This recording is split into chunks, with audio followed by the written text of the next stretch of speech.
Okay, I think we should go ahead and get started. I know that people are coming on the call, but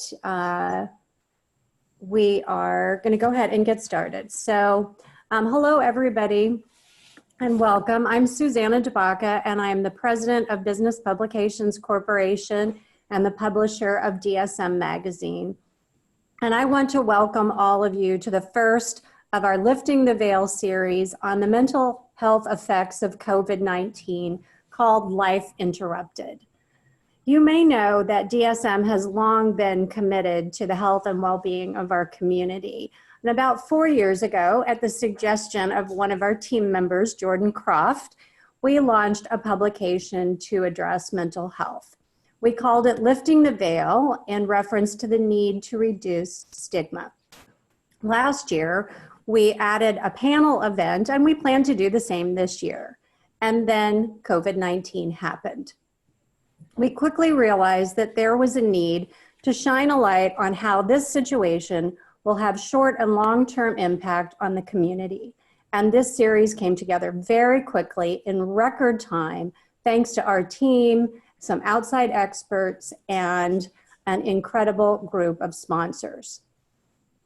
I want to give a shout out to the entire DSM team who made this possible. Christine Riccelli, our editor-in-chief, Larry Erickson, Luke Manderfeld, Sean Rakina, Emily Schultz, Yolanda Crystal, Rebecca Zoot, Jordan Croft, and Rochelle Kelberg, and even more. And Luke is going to be managing our video behind the scenes. It's our first one, so we hope you'll give us a little leeway if we have to figure out some of our Zoom capabilities along the way.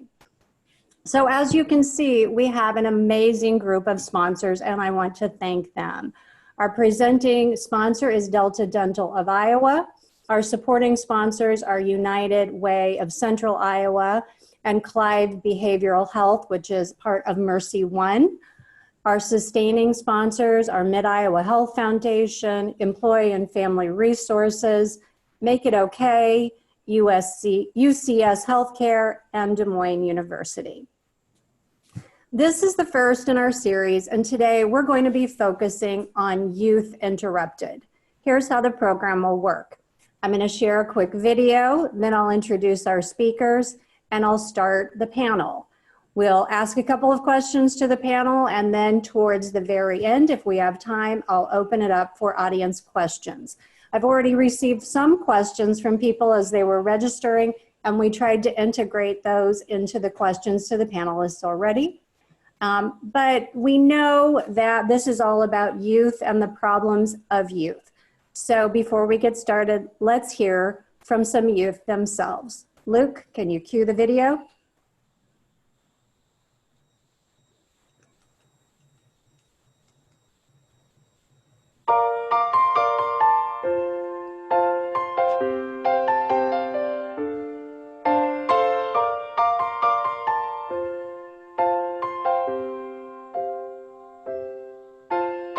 What I don't like about being in quarantine is because it's boring and I have nothing to do. I miss hanging out with my friends at school, and I'm worried about all the schoolwork I'm gonna have to do. I am missing so much right now, and it's mostly the little things that I took for granted before.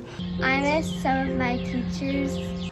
I don't like that I'm not able to see my friends. I also miss school a lot right now. Never thought I'd say that, but I just miss the environment and seeing my friends and teachers every day. What I miss about school is playing with my friends and just like doing work. And I miss a lot of my friends. You do? I do. Do you keep in touch with a lot of friends? I do. I FaceTime with them quite a bit. What I like about being home is that I have more time to spend with my family. It was hard to get used to at first, but now I actually really like it, and I'm even considering doing college online, but I don't know how my mom would feel about that, so maybe not. It's way better than waking up at 6:30 in the morning. What time did you have to be on the bus? 7:30, What time do you wake up now? 9:30. One thing that I like about being at home is that I don't have to wear a uniform to go to school. I do work on the couch and lay down. We probably won't be going back to our normal before this situation, but I hope we can find a new normal and adapt to it and move forward.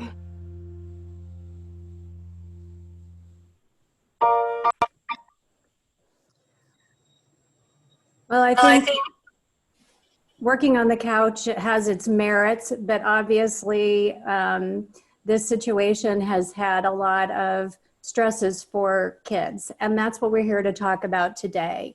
So I'm very pleased to be able to introduce a very, very impressive group of panelists. We're very grateful that you could join us. First of all, we have Dr. Sasha Khosravi. He is a pediatric psychologist at Clive Behavioral Health Center, which is a partnership with Mercy One, and as well as the medical director and department chair at Mercy One's Behavioral Center.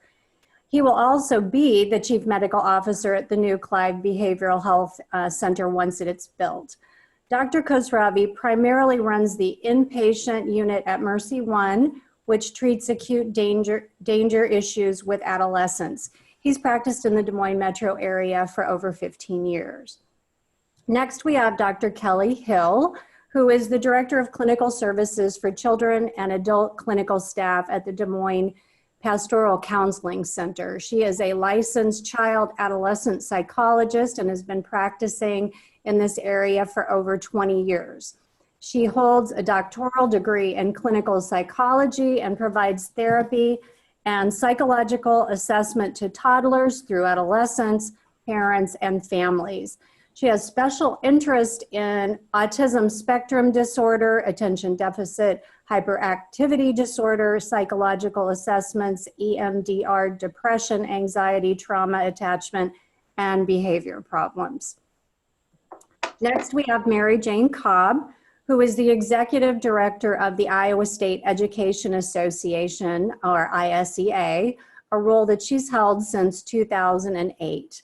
The ISEA represents pre-K through 12 educators, education support professionals, community college faculty, area education agency professionals, retired educators, and aspiring educators, with contracts covering more than 50,000 employees in Iowa. And in the context of today's conversation, Mary Jane is also the very proud nana of a graduating high school senior. Next, we have Renee Hardman, who is the Chief Executive Officer of Big Brothers Big Sisters of Central Iowa, a premier mentoring organization that provides one-on-one mentoring relationships between children and adults. Renee is also an at-large West Des Moines councilwoman and mayor pro tem. Her service to young people has been recognized through many, many awards, and the most recent one being the 2020 40 Under 40 Alumni of the Year by the Business Record, which is DSM's sister division. And finally, we are pleased to have Nate Monson, who is the Executive Director of Iowa Safe Schools, a position he's held since 2007, making him the second longest serving CEO of a statewide LGBTQ organization in the actually entire nation. Nate's commitment to helping others, especially LGBTQ youth, is reflected in his service to the community on a variety of boards and commissions, including an appointment to the Iowa Department of Human Rights Board by Governor Chet Culver, as well as many awards. So thank you to all of our speakers. And now I want to thank our presenting sponsor, Delta Dental of Iowa. For more than 50 years, Delta Dental of Iowa has been improving the health and smiles of Iowans. Delta Dental provides dental and vision benefits to more than 1.2 million Iowans. And most recently, Delta Dental and its foundation committed $10.5 million in COVID-19 relief funds to Iowa dentists for claims advances, as well as grants to nonprofit. And since 2002, Delta Dental has invested more than $42 million to improve oral health and overall health of Iowans. I'm pleased to introduce Jamie Matisse, who is the Professional Relations Director at Delta Dental. Jamie? Thank you, Susanna. Hi, good afternoon, everyone. My name's Jamie Mattice, and I'm the Professional Relations Director for Delta Dental of Iowa. As the COVID-19 outbreak dramatically altered our daily life over the last month, organizations in Iowa and around the country have moved quickly to assess how to protect one another and how we could lend a hand to our neighbors in need. I'm very fortunate to work for an organization like Delta Dental, very proud also. Our company and its foundation have committed more than $10.5 million to relief efforts in Iowa for dentists, community health centers, and nonprofits. As a health and wellness company providing dental and vision benefits for 1.2 million Iowans, Delta Dental understands not only the importance of our physical health, but also emotional well-being. This is why we are so pleased to support the Lifting of the Veil series and the important messages it brings to Iowans. Thank you again for joining us today. Thank you, Jamie. And now let's go ahead and get started. I'm going to ask our panelists the same question, and we're going to go in a bit of a round robin, and they can answer one by one. So the question that we're going to start out with is simply, from your professional perspective, what are the biggest youth mental health challenges during the coronavirus situation? And so we'll go ahead and start with Dr. Khosravi. What about you? First of all, it's great to be here. Appreciate it. Important topic, obviously, and the pandemic's been a huge traumatic event, really impacting everyone, including our children. And for me, honestly, I work in the hospital setting, so wearing this mask all the time and these eye shields create a barrier in trying to connect with the children in the hospital. And so I have to provide a lot of reassurance with the kids that I'm working with that A, I don't have COVID-19, and B, this is still a safe environment. So that's been challenging just from a practical therapeutic relationship standpoint. But we have seen a large rise in kids with elements of anxiety, which really is a natural response. However, the duration and intensity has warranted more intensive treatment, including hospitalization. And increased anxiety in children can present with a lot of disruptive behaviors and aggression. The areas that I've seen are primarily around three areas where I see the anxiety revolving. One is fear of falling into poverty as parents lose their job or short hours. Fear of the virus itself impacting themselves or loved ones. And also the learning crisis with lack of school, the lack of routine, the lack of the social aspect of school has really impacted a lot of children. We've seen increased calls in crisis line calls, suicide rates, and drug use as national trends. It's actually projected 30% of children will develop post-traumatic stress disorder. The child safety, and the lockdown and shelter in place measures actually come with heightened risk of witnessing or suffering from domestic violence or abuse. So that's definitely a cycle that we're seeing that can be definitely something we need to monitor closely. Well, thank you for those insights. Dr. Hill, from a clinical situation, what are you seeing? Yeah, so I'm noticing a lot of the similar things that Dr. Khosravi mentioned, but I've noticed a pattern where initially, when we first started the pandemic, there was a lot of panic, high anxiety from children that might not necessarily suffer from anxiety, but again, a normal response. I agree with that. But then it's escalated to more of a clinical level where it's a little more unstable. And then I found that children were starting to kind of settle in. So like, okay, we're not doing school. We're trying to find a new schedule, new routine.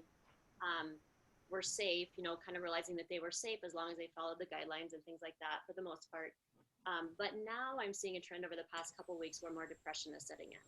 So the isolation is starting to really, weigh on people, and including our children and our youth. So yeah, so I think that, I definitely have the same concern that Dr. Khosravi mentioned with suicide rates. We already have a very high rate of suicide among our adolescents, and even starting younger, for our older children as well. So when you have people who tend to isolate anyway with depression, and now they're forced to isolate, and it's more difficult with their peers and their strongest support group, those rates are likely to go up, and that's a very big concern. Very scary. Mary Jane, sorry, my dog has just seen geese on our pond. This is happening in all the Zoom calls. There's nothing I can do about it. So Mary Jane, take it over. Thanks. It happens to all of us in our Zoom calls, so Mhm. we understand that. I think that as I watch the video of the students, I think that one of the things that I hear from educators about most is something you heard the students say. They miss their colleagues, their peers, they miss their teachers. I think it's the isolation that some students are feeling and the lack of routine and schedule. And while it may sound like a lot of fun to sleep until 9:30, that schedule that students are in is critically important. And so I really think that those connections, as much as our young people like to be on their devices, they're realizing how much those personal connections really mean to them and how important they are to them in their day-to-day lives. And so I think that for us in the school setting, trying to figure out how to recreate some of those connections in a virtual way is important, and then trying to figure that out as we move forward into the next year. Some of the biggest challenges that we're facing. Renee, you're working with a lot of children who are at risk. What are the biggest challenges you're seeing? Well, you know, first of all, Susanna, thank you for the opportunity to be on the panel and to be with this group to talk about such an important event in our lives and how it affects our young people. And I would say that, as we all know, that when these kinds of events happen, there is a disproportionate amount of extra stress placed on communities of color, communities that are marginalized, communities that already have all the resources.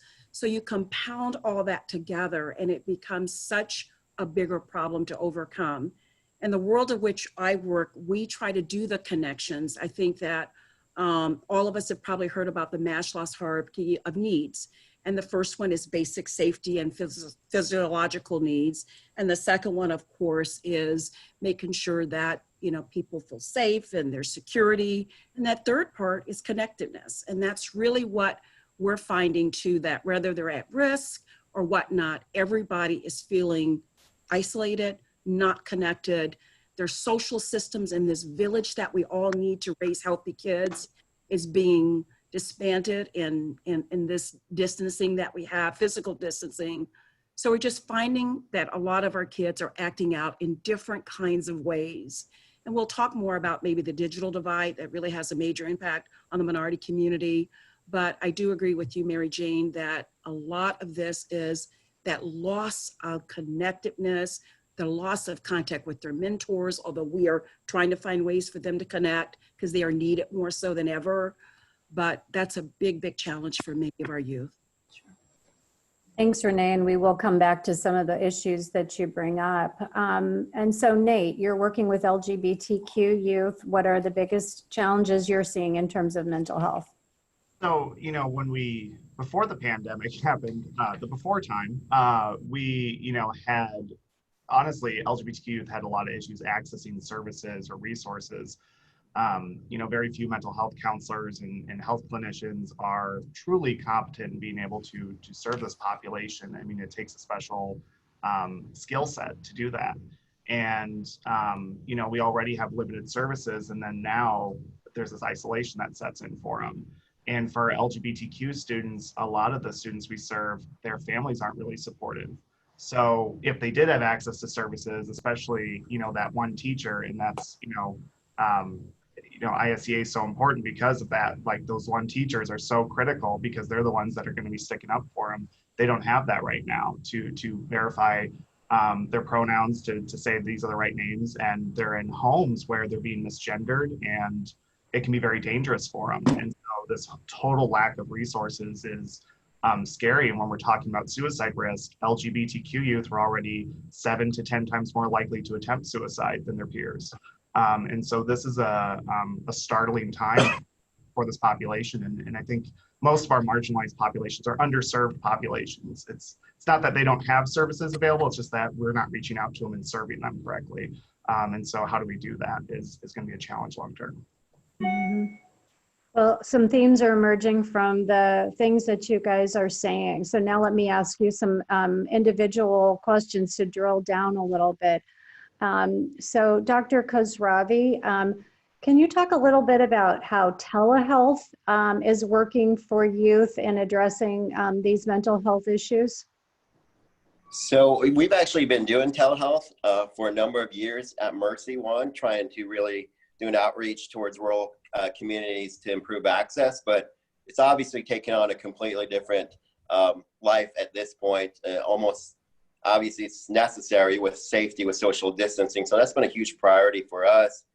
But I've really seen that it's improved the accessibility. It's really allowing some of those kids that sometimes no-show you or refuse to come, that have social anxiety or aggression or oppositional behaviors, as a way that we can reach out to them. And honestly, some families that drive almost 2-3 hours all across the state, much more accessible to them and financially saves them the burden of gas money and travel, obviously. But really, most importantly, I feel like I've been able to capture the child's life in a way that I can't really experience in the office setting. When I'm doing some of these telehealth appointments, some of these kids that I'm interacting with are actually showing me their pets. I'm meeting their siblings. They're showing me their rooms and their trophies and their accomplishments. So I've really felt almost a closer connection to them, which is the irony because I'm actually not seeing them face to face. So that's been a really good experience for me personally. And we've had a little bit more outreach in terms of specific COVID-19 appointments. So we're actually trying to keep accessibility open for a lot of the kids who are struggling. I would say the major downfall is sometimes I'm not able to get their blood pressure or their pulse or their vitals and some of the medication side effects. So long-term sustainability of this model may have to be looked at, but I think it's definitely here at some level, moving on even post-pandemic. So Dr. Hill, you also said you were using telehealth. So I'll ask you sort of the two-part question about how is telehealth working to address mental health issues for youth? But then I also want to hear from you, what does the interruption in the social aspect or rituals mean for our kids' development? And Luke, can you move it to the next slide? Because I think I went out of order. Okay, Dr. Hill? Yes, I completely agree with Dr. Khosravi about, like, there are definitely some benefits of this that I've noticed as well. Being able to be in the home of the child and see the way that they live it's fascinating and just a whole nother level that, you know, we don't usually get to experience. I totally appreciate that. But also I would say, I do a lot of play therapy with younger children. And so I was very nervous about, would I be able to still see these children, you know, with telehealth? Because I just kind of imagined at first that it would be impossible with telehealth. But I've experimented, I've done some trainings, and I've you know, had to step up my creativity for sure, but it is definitely possible. And there are lots of different things that you can do, even with play and games and puppets and all kinds of things with telehealth that the kids can really connect with and be able to express themselves in that type of therapy as well. So I found it, I just feel really blessed, honestly, that we're able to be in this age of technology at this time of the pandemic so that we can keep connected with our clients and keep working on the issues so important to them. The second part of your question, though, with how has this interrupted their development? You know, I'm thinking especially of teenagers, but, you know, for children too, there are certain things that they're missing out on. But for teenagers who are missing out on prom and graduation and award ceremonies and sports that actually can affect their potential for scholarship for college and things like that, it's very traumatic. For them, these are the most important things in their life. And so, you know, as adults, we might look back and go, oh, was that really that important? But if you put yourself in the shoes of the teenager, it is the most important event in their life right now. And so to have to miss that and not be able to ritualize in the way that they've always dreamed, you know, really for their entire life, worked so hard to be able to get to that point, and then not be able to ritualize it in the way that they've always been told and the way they've dreamed of, is devastating. And so there's a lot of mourning, I think, that happens for them. And I think, you know, our job as parents and the community is just to really validate that and support that, but also try to be creative in what we do to find alternate ways to celebrate and help them feel important and respected and validated that this is an important way. We're just gonna do this in a different way right now. And focus on those things that we can control and help them to do that as well. Thank you. Those are really, really important perspectives. And now let's ask Mary Jane about the actual education part. You talked a little bit in your opening comments, but what is the actual interruption in the educational process today going to mean for our kids as they try to catch up next year? So I think the first thing I would say about this, I remember the day after the governor announced that schools wouldn't reopen for the remainder of the school year. As you can imagine, a lot of my friends on social media are educators. And I kept seeing one post pop up over and over again from educators. And it was basically an open letter to parents that said, while you're working with your students in sort of working on schoolwork from home, don't worry about catching them up for the school year next year. That's my job as an educator. You worry about loving them, supporting them, making sure that they feel safe and connected, and doing those kinds of things that you can do as a family, and let us as a school community work on that catching the students up for next year. And I saw a lot of parents take a deep breath and say, thanks for giving me permission to care more about the emotional supports of my kids than whether or not I can help them with that math lesson. So that's the first thing I would say is what's more important is that your students remember how much you love them and connected with them while they were home, and not whether or not you helped them with that algebra question. I would say that all of our districts will be working on what are called return to learn plans. And the department is putting out some really great guidance on that, and districts are really doing a deep dive with their staff and looking at, you know, how far did we get in the standards this year, and what do we need to sort of reteach as we come back in? What kind of connections do we need the third grade teacher to make with the fourth grade teacher so we know what was lost? How do we go back and try to, at the beginning of the year, really focus on those social connections and our rituals and our schedules? Because we're going to have a lot of people coming in. We do this at the beginning of every school year because we have that summer slide and that summer sort of change in structure. But we're going to have to be really thoughtful about how we reintegrate those schedules and those routines so that students feel comfortable with that. And we all have to start having conversations now that our normal is going to be different when we start back to school. The school that they walk into when they go back in the fall is not going to look like what they left. And so trying not to set up unrealistic expectations that everything is just going to be like it was, but maybe making it interesting. You know, what do you think it could look like? How could it be more interesting? I saw a picture of some students at a school that has reopened in another country, and the kids had social distancing hats on that had little propellers sticking out from them a few feet so that they knew the distance that they could be.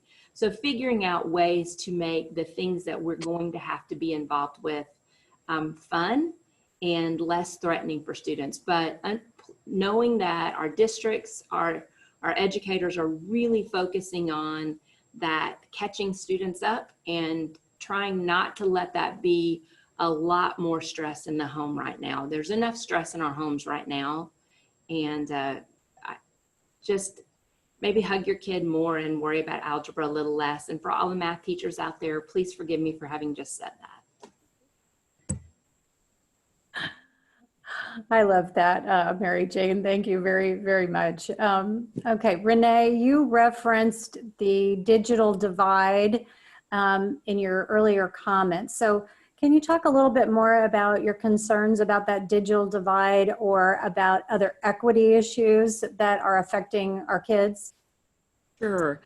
You know, as we, you know, there is this adage that has come up since COVID, and it's that when white America gets the flu, you know, people of color get the pneumonia. And it's really never been more elevated than when you look at how this crisis has affected everybody, but how it has truly affected communities of color. And in many ways, the digital divide is one of them. And that you look at the numerous amount of families that don't have access to broadband, that don't have what you call hotspots, that don't even have internet. And the world is moving virtually, and they can't even catch up with us because the libraries aren't out there for the free access to the internet when kids go there after school, and that's the only way in which they can get on the internet.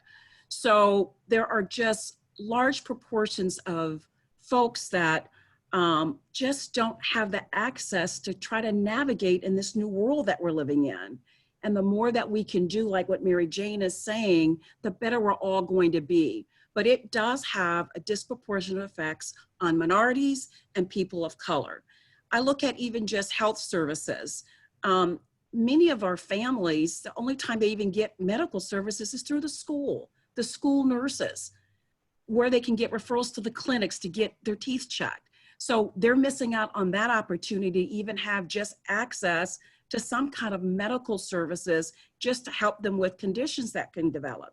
And we all know what pre-health conditions has done in COVID and how it has affected folks with, pre-existing conditions. So I think we have to focus in on how and where we have the greatest need. It's in rural America, it's in communities of color. There's already educational things that they're affected by, and now this even just exacerbates the issue. And we talk about counseling. Counseling is great. There are certain communities that don't believe in counseling. They're afraid to go to counseling because you just don't tell your family business. And so to the degree that folks can make it more accessible and allow folks to feel comfortable coming in and sharing those kinds of experiences, the better we can be. That's wonderful. So Nate, go ahead, Renee. And I want to say that I was really, on a hopeful note, I was really happy to see just this Thursday, the Des Moines Public Schools entered into a partnership with MediaCom to provide 1,800 families with free internet and broadband. And Des Moines Public Schools is going to take on some of that in MediaCom. Those are the kind of phenomenal partnerships that we need to help this digital divide. That's great. Thank you for bringing that up. So Nate, you talked a little bit in your opening comments about this, but can you talk a little bit more about how social isolation or interruption in education will affect LGBTQ kids who we know are already very, very much at risk, as you pointed out? Yeah, just jumping on my previous comments, they're experiencing this lack of affirmation. And just yesterday, so, we practiced for this panel, we did a little rehearsal, and immediately after it happened, actually, for us as an organization, we've been doing these virtual GSA meetings, so trying to create virtual spaces for LGBTQ students. And we actually had someone get into the Zoom and posted pro-Nazi things and anti-LGBTQ things. And so what we've been struggling with is creating, how do we meet this challenge with the isolation they're facing? And honestly, over these past 6 weeks, we've seen an uptick in kind of this anti-LGBTQ harassment we've experienced as an organization, our staff, and on all of our virtual platforms. And from TikTok, which I thought was a fun thing for all the kids to use, to everything else. And it's been really tough to kind of try to meet that challenge, because we know that isolation and the lack of that education, the lack of supportive educators, the lack of that one supportive adult in the kid's life is dangerous, to say the least. And now on top of that, you have this white nationalist troll kind of thing that's happening online. And so it's not so simple as let's plug in a Zoom and have a conversation anymore. It's how do we create a safe space virtually too, is a challenge we're facing. And so it's been wild, to say the least, to see all that uptick, and it's scary. And for our students with that isolation, again, they're at home and maybe their parents aren't supportive. Maybe their parents are trying to do conversion therapy to their own kids who are LGBTQ. That educator, that supportive adult in their life can be there and be that lifeline for them and be that escape for them. And They don't have that. And then when they try to access something virtually, they're running into this kind of white nationalist, just angst and just evil that's out there. And how do we respond and create those safe spaces as organizations, as schools? I'm sure we'll be struggling with this too. And as just a community, how do we respond to that? And so it's been an ongoing challenge for us, but also our kids. Like I'm very worried, like I said earlier, about this and the suicide risk for LGBTQ kids who are impacted at any age with this pandemic. Scary, scary things that you guys are surfacing.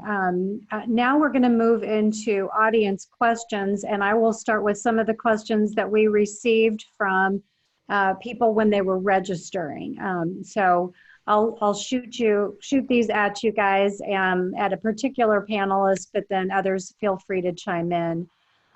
So one of the questions that was asked was, how do I recognize in my children when there's increased stress or anxiety, if it's not completely obvious, what behaviors should I be looking out for so that I'm aware of that?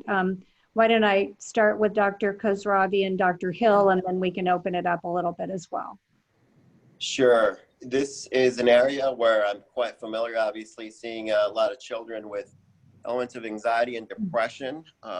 So what's different about children versus adults, a lot of times the underlying anxiety and depression presents as, I think I briefly mentioned it, in a lot of excessive irritability, sometimes elements of aggression and disruptive behaviors.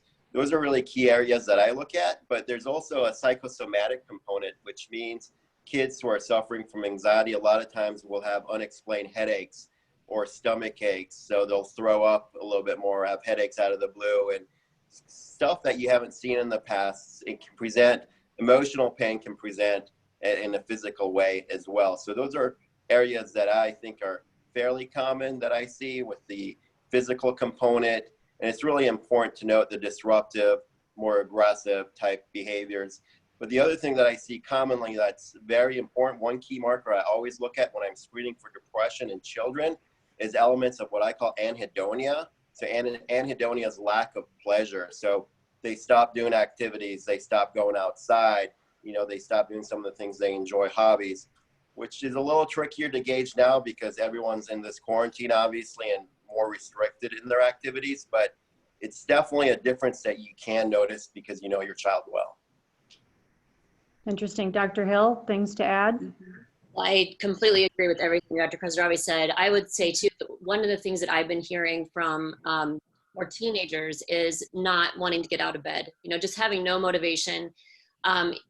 Even though, a lot of the schools have optional at this point, but even the ones that are required, like just not feeling like, why do I even bother? Kind of feeling that hopelessness.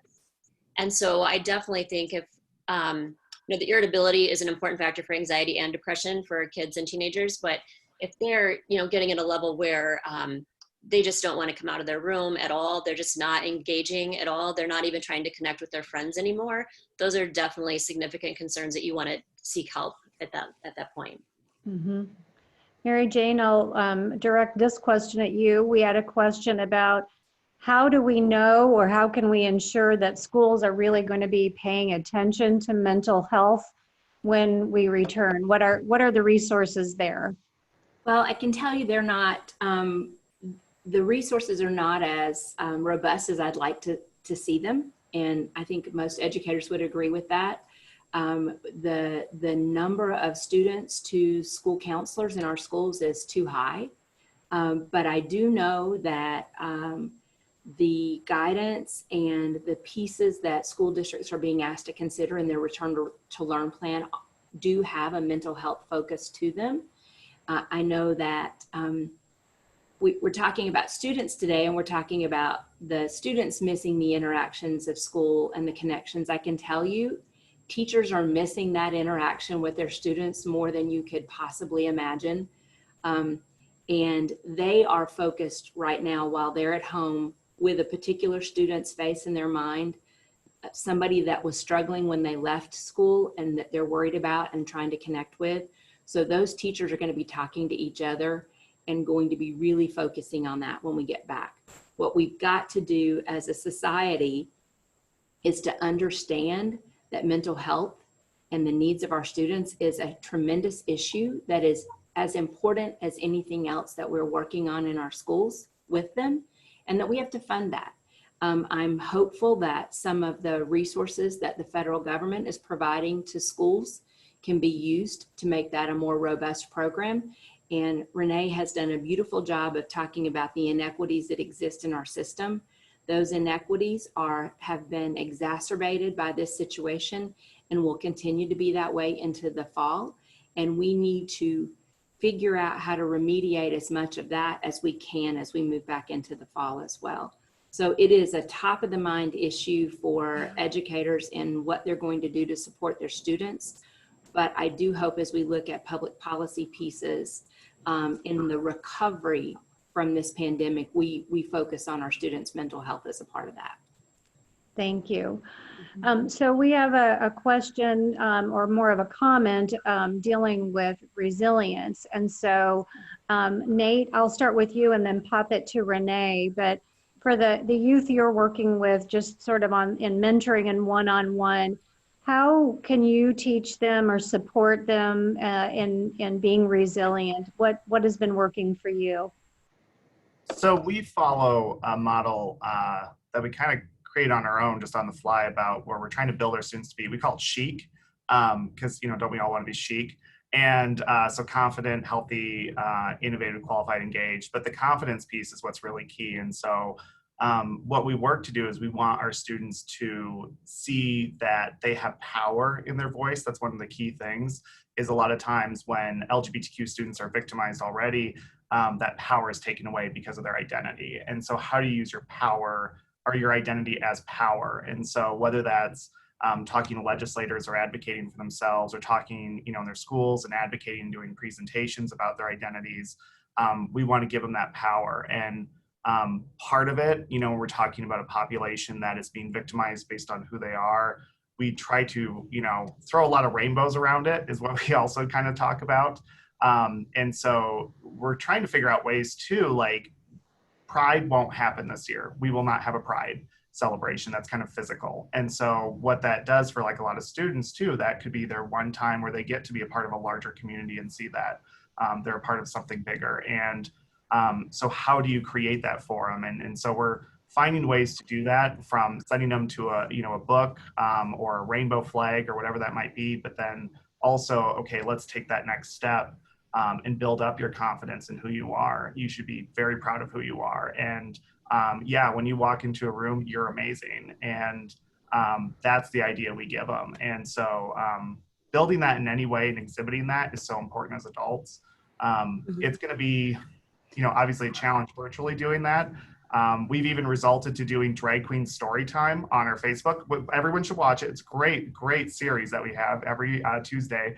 And they've read a series of books, and we have 2 drag queens that teach students everything they need to know about life through children's books. But even little things like that to kind of show them they can be who they are. That's excellent. I will have to check that out. Yeah. Renee, with your bigs and littles. Yeah, thank you, Susanna, and thank you, Nate, for, I have to tune into this as well. I need to go back to my childhood. I was always told that it takes a village to help raise a child, a village. And we are all a part of that village. And I want parents to feel that they are not alone, and that there are so many other resources out there to help fill that gap and build that child's self-esteem, and help them with educational things, and help them when they're troubling. And that's what Big Brothers Big Sisters does through the mentoring relationships. We have over 500 or so matches right now, and we have folks that are providing compassion and positivity and hope with these children. So you build resiliency by hopefully having a child be around a lot of positive influences.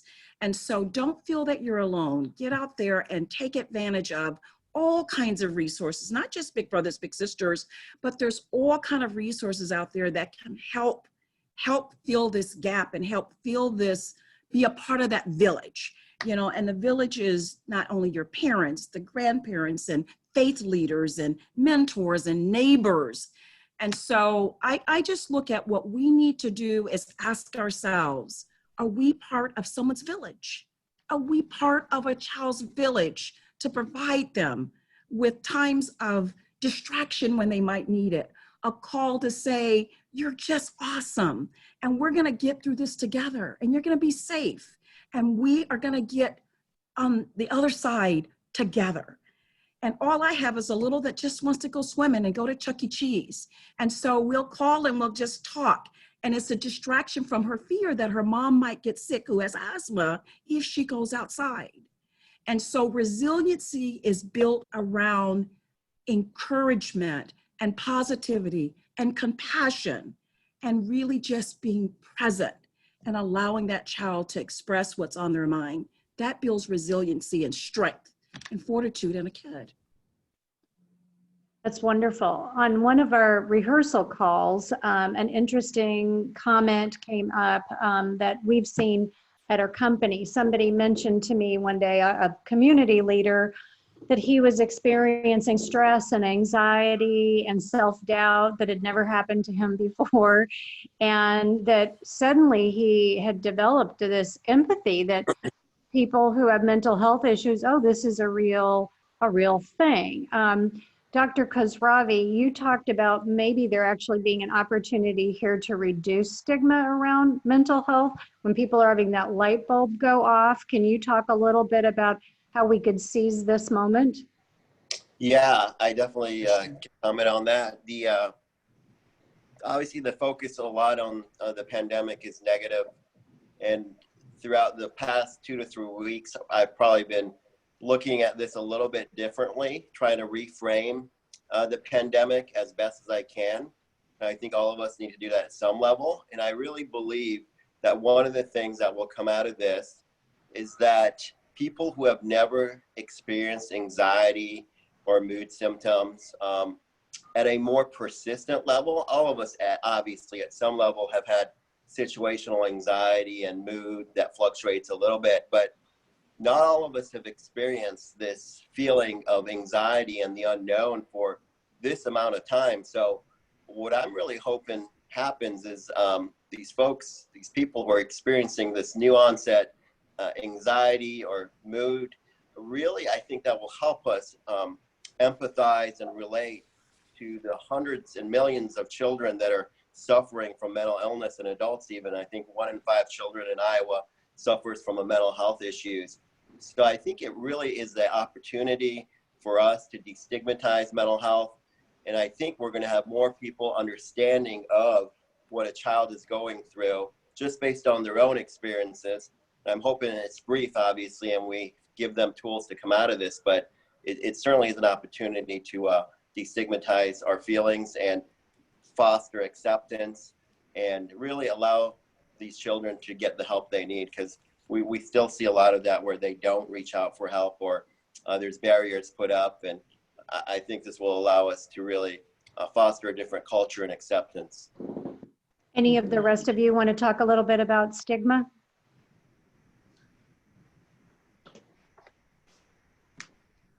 Okay, then I'll ask another question, kind of changing topics a little bit. Dr. Hill, you suggested earlier in one of our conversations that while many kids were really struggling with isolation and some of the effects of being at home, that other children actually were finding it positive, kids who are on the autism spectrum. Can you talk a little bit about those children or those who might be benefiting? Sure. So yeah, I work with a lot of kiddos on the autism spectrum, and I would say other children too that have social anxiety or other types of anxiety, or just are extremely introverted in their personality, are actually finding a lot of relief right now. So they're in their safe spot. They have developed a new schedule for themselves. They have they don't have the social demands that create so much anxiety and stress for them. And so they're kind of in a groove right now. They don't mind this telehealth, like it's okay with them if they can just do everything, as minimal interaction as possible. So, I mean, it's just a different spin on it. And I know, I've been working with a lot of those parents of those children and ways to help prepare them, though, because at some point their schedule is going to change again, right? They're going to need to go back to the school building again, and they're going to have to face some of those social demands again. So, but right now, just finding some comfort in they're doing what they can. They believe that they're safe, and they're, they just are at one of the lowest places of stress that they've been in quite some time.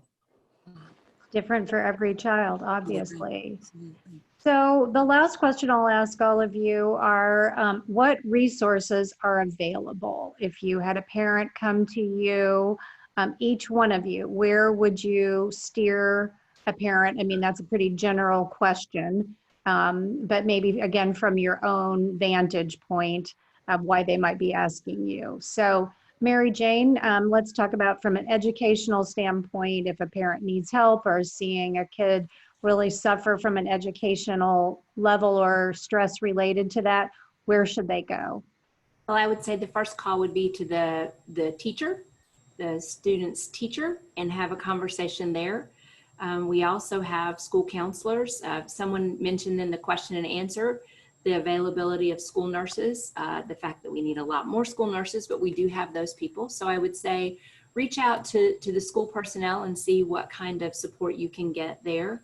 I would also say our president is a 30-year veteran teacher and has been curating lots of good information from educators across the country. And they're all on our website, isea.org, and Mr. B's Classroom. Come and take a look and see if there's something there that will help you. Things about mindfulness, things about stress relief, and just sort of ratcheting down the anxiety and trying to get through this. So reach out to the schools first. And I think, Renee, your comment about it takes a village, there's a lot of different places in our community that people can go. Absolutely. Renee, what about you? What resources would you like to offer? Yeah. I'd like to certainly put a plug in for if families are looking for an extension of that village and looking for a positive, compassionate adult to help mentor their child, I'd ask that they consider Big Brothers Big Sisters. We have such phenomenal volunteers that are reaching out to our kids and helping them with homework and helping them with issues and defending their potential. So if you're looking for an extra person to be a part of that village of helping your child thrive, we'd ask that you give us a call at Big Brothers Big Sisters. Our doors are closed, but our hearts are open. And we are still having volunteer enrollments and still trying to connect adults with kids. And it is more important today than ever. Terrific. Nate, what about you? Well, obviously, I mean, every Tuesday morning, tune in for Drag Queen Story Time. It's a magical experience for everyone. But besides that, you know, in all seriousness, if anyone comes to our website, iowasafeschools.org, or emails us or gives us a call, we'll send parents, literally it's a care package. It's a physical box, and we'll put in LGBTQ inclusive resources, books, literature based on their age range, as well as, like I said, you have the traditional rainbow flag in those services, but then we also put in information on hotlines, suicide hotlines, texting lines, crisis chats, things like that. And then the last thing is we're still trying to provide those virtual resources for kids, even though we're dealing with some challenges, you know, in how do you navigate that in a, you know, a more aggressive kind of white nationalist world. But we're still doing that. And even today we have a virtual GSA meeting happening. So if you go hop on our social media accounts, you can sign up and you have that resource for those students there. That's kind of the critical thing with this population, is just affirming who they are. And then, you know, as previously folks mentioned, there's so many resources in our community. And so it's networking with those now more than ever. Dr. Hill, what resources would you suggest? Well, I would just hope that parents and families keep in mind that if they are concerned about their child or their youth, that counseling is available even now with, you know, telehealth right now, and hopefully soon we'll be able to move to more in person. But I would say if you're not sure, you know, you're concerned about your child, but you're just not sure if counseling is needed, you can always call and do an intake, and that person can help you kind of determine if the level is serious enough where they need some help. I would also suggest, and there are lots of different websites, but the American Psychological Association has a website at apa.org, and they have a whole lot of articles and different focus points to help parents care for their children, specifically during the pandemic time. Dr. Khosravi? The state has actually set up a line, 211 extension 8 will actually get you to the mental health portion if you're wanting to access resources. And I should say every hospital, Broadlawns, Unity Point, Mercy One, certainly, and all across the state. We also still do acute, assessments. If the level rises to a point you feel like your child's really decompensating and there's an active danger component, we still have, hospitalization or intensive outpatient programs. Please Pass the Love is a local organization. I think they work with schools as well as a lot of youth who they're doing a lot of Zoom meetings where they're encouraging social connectedness with people or kids who are really struggling with social isolation. And on a national level, I really enjoy Child Mind Institute. They're on Instagram and Facebook. They have a lot of great tips for parenting and videos, and I've really enjoyed their series. And the American Academy of Child and Adolescent Psychiatry also has something similar to what was mentioned as far as the COVID-19 resource page for parents. Terrific. Well, that is going to wrap up the panel, but I do want to share the things that we have coming up.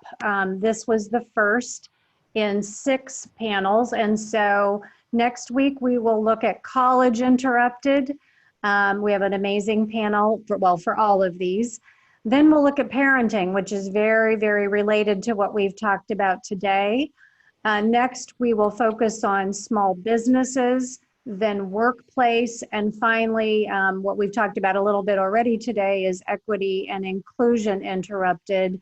You can register at dsmmagazine.com/liftingtheveil-2020. And we'll of course send all of you a follow-up with that information.